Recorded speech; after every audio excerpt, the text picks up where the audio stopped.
Welcome to How You Livin', a transformative podcast featuring best-selling author, inspirational speaker, and minister, Dr. Rick Rigsby. And now, Dr. Rick.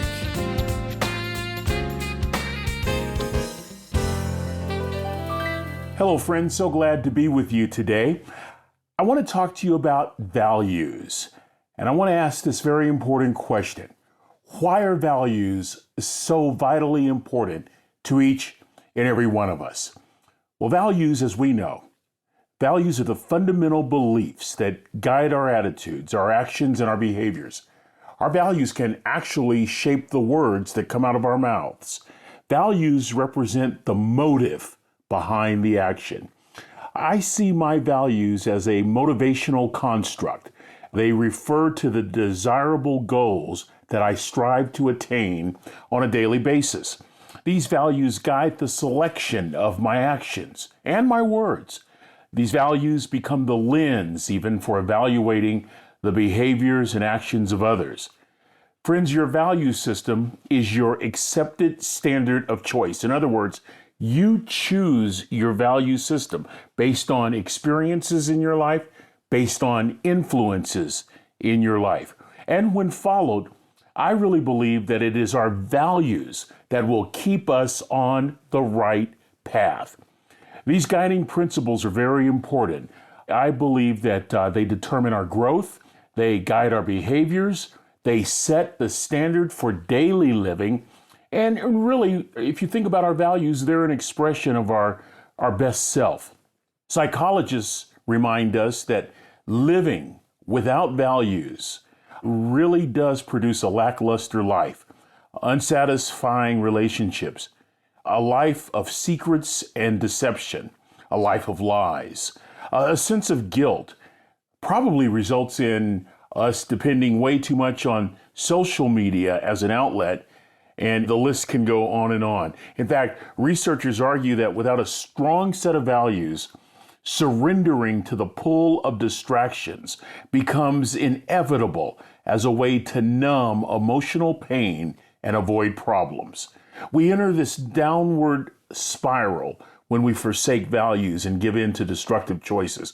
And that, as I know all too well, can lead to compulsive behaviors in every area of our lives. Friends, I experienced that when I hit rock bottom years ago, and I just gave way to the emotional pain. The next thing I know, I'm in a downhill kind of dive, and values don't line up with how I feel. In other words, my feelings superseded my values. What's the point that I'm trying to make? I made a choice to use my feelings as a default and not my values. So it always boils down to a choice that we make. I think it's very important to begin with a guiding principle that helps me to make the right choice every day. I believe that the most important principle on which all values are built is really an important standard that we remind ourselves of every single day. And friends, I want to tell you, this guides my choices. For me, my most important principle, my most important guiding value is this. I choose every day this standard to become the man God has called me to be. Not to work to be that kind of man, but to become Christ-like. I believe that becoming a godly man, for me, is the foundation for everything else built in my life. On that foundation, I can now build integrity and compassion, dependability, gratitude, a strong worth ethic. I want to ask you a question. Where did your value system come from? I think our values come from a lot of our experiences, both good as well as bad. I also think that our values come from the major influences in our lives. And with that said, I think perhaps a more penetrating question is, who has impacted your life the most? And I think when you answer that question, you will see that person's values etched indelibly upon the placard of your heart. For example, my values, I guarantee you, not only came as a result of trials and tribulations, not only as a result of good times and great jubilation, but my values came from people that impacted me the most. A couple of close friends that taught me compassion and selflessness and humility. I learned discipline from my golfing buddy who lived to be 82 years of age. And he taught me just the basics of discipline. I've learned grace from my wife. But I think the greatest people to teach me the most powerful values in my life, other than my wife, is my country mother from Oklahoma and my third grade dropout daddy from Texas. My country mother had a resilience that I have never seen matched. She would quote Henry Ford all throughout the day. Ricky, if you think you can or if you think you can't, you're right. So why not think you can be an overcomer? And it just was ingrained in me because not only did I hear her words, I actually watched my mother overcome major setbacks, several miscarriages, a heart attack, a stroke, many disappointments in life. She never let anything get her down. And I know that the value of resilience was so meaningful and so significant to her. She was a major force in my life. And in that third grade dropout that many of you already know about, he didn't talk much. And as a result, I think my values with my dad, they were not so much taught to me more than they were caught. I caught my values from my dad. Values like don't judge. And what was he teaching me? To model respect and dignity. He taught me to be early. He'd say, son, you'd rather be an hour early than a minute late. What was he teaching me? To be dependable. Son, make sure that you're kind. What was he teaching me? To always show empathy for others. Remember, there's a difference between empathy and sympathy. Sympathy is when you feel sorry for someone. Empathy is when you have compassion for those that hurt to the point that you want to help in some kind of way. That was my dad. My dad taught me to be a servant. He would say to me, make sure your servant's towel is bigger than your ego. I can remember my father saying, it's very difficult to be a servant and make life all about you. Come on, somebody. I can remember that. And that value of being selfless as a servant was really powerful. One of his strongest values he taught me was to do my best, to make excellence my benchmark. I'm thinking right now of the great Major League Baseball player, Ozzie Smith, who said on one occasion, good enough isn't good enough if it can be better. And better isn't good enough if it can be best. My father would say it this way, son, if you're going to do a job, do it right. Now, I know grammatically it ought to be do it well, but I love the way that third grade dropout used to say it. If you're going to do a job, do it right. I can remember growing up in Northern California, and my brother and I were assigned to cut the grass, a lot adjacent to our house. In our minds, back when we were kids, the lot was several miles, but the reality is it was probably 100 yards. But anyway, we didn't have a Briggs & Stratton 3.5 horsepower engine lawnmower. We didn't have a riding lawnmower. We had a push mower and what they used to call a grass sickle. And you'd swing it back and forth and knock down the big tall grass. It didn't matter what the farming implement was, excellence was demanded. And I can hear my father's voice with a piercing familiarity. Ricky, that's not good enough. Do it again. No idea at the time that those words, do it again, they were training me. They were challenging me. They were placing a demand upon me to always do my best. Another one of the values from that third grade dropout was probably the most significant value that my father shared with me.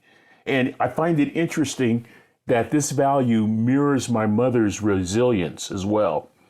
At the casket of my first wife, my father was right there by my side.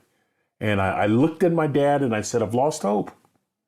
I'm holding the hands of two boys. They're crying because their mother's gone. The room is a sea of sadness. And I just looked at my dad. I said, I've lost hope. And he looked at me and he said, son, you can't lose something God gave you. You haven't lost hope. You've lost perspective. And then he said 3 words that literally changed the course of my life.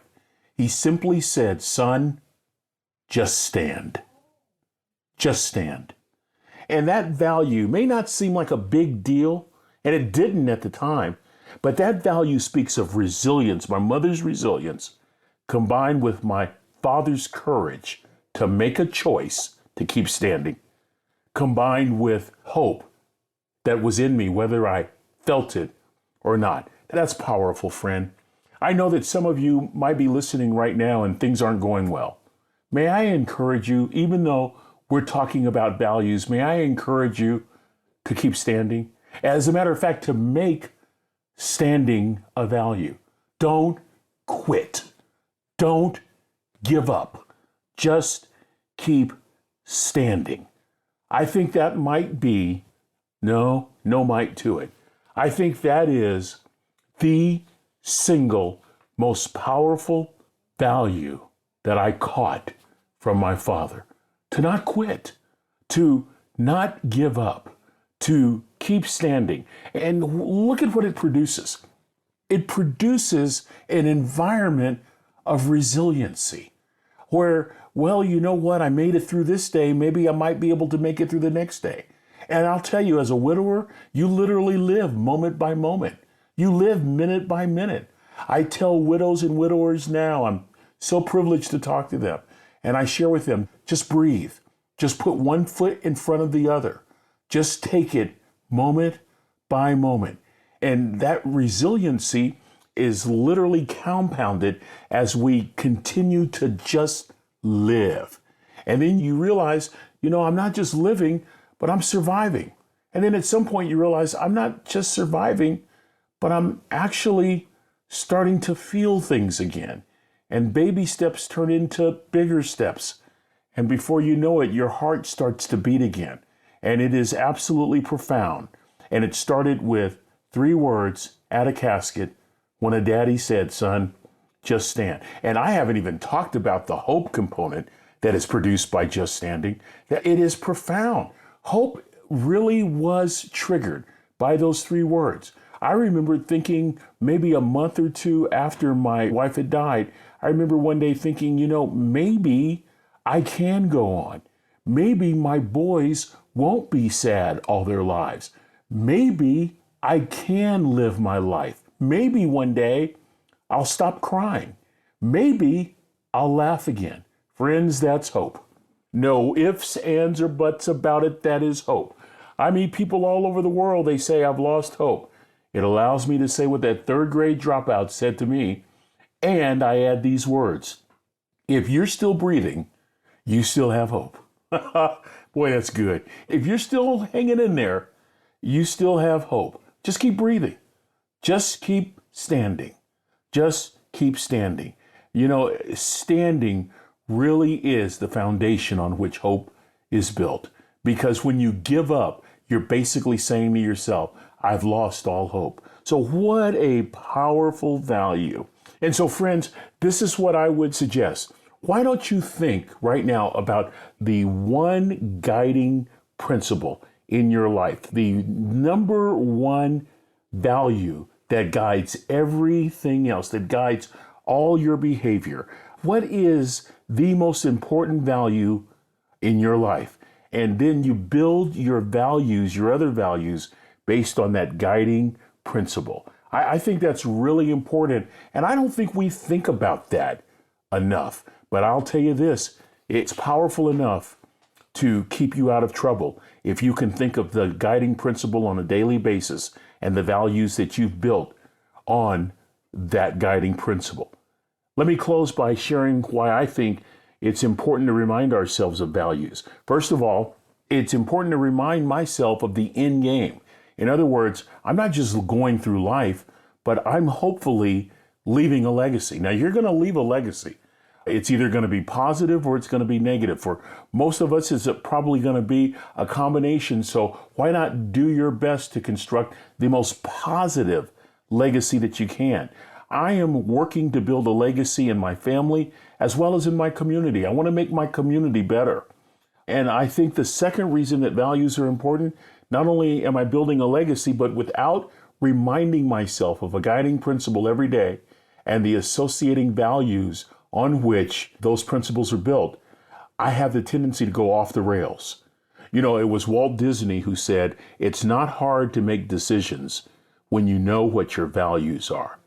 Friends, values do not include what we do for a living. That's not a value. That's what we do for a living. It's how we pay the bills. Values don't include what we look like or where we live or what our title is. In the words of Jennifer Cruz, values are not buses. They are not intended to get us somewhere.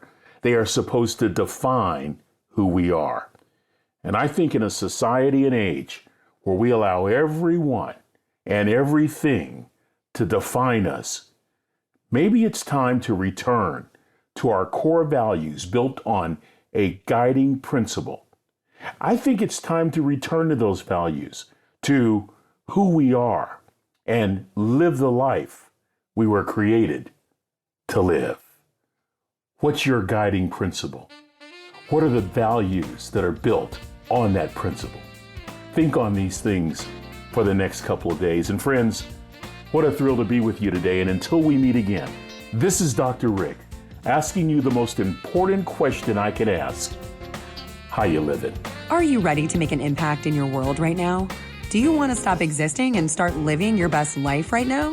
Dr. Rick wants to give you the first chapter of his best-selling book, Lessons from a Third Grade Dropout, absolutely free. Just go to www.rickrigsby.com/free gift to get the print or audiobook right now. This is thepodcastfactory.com.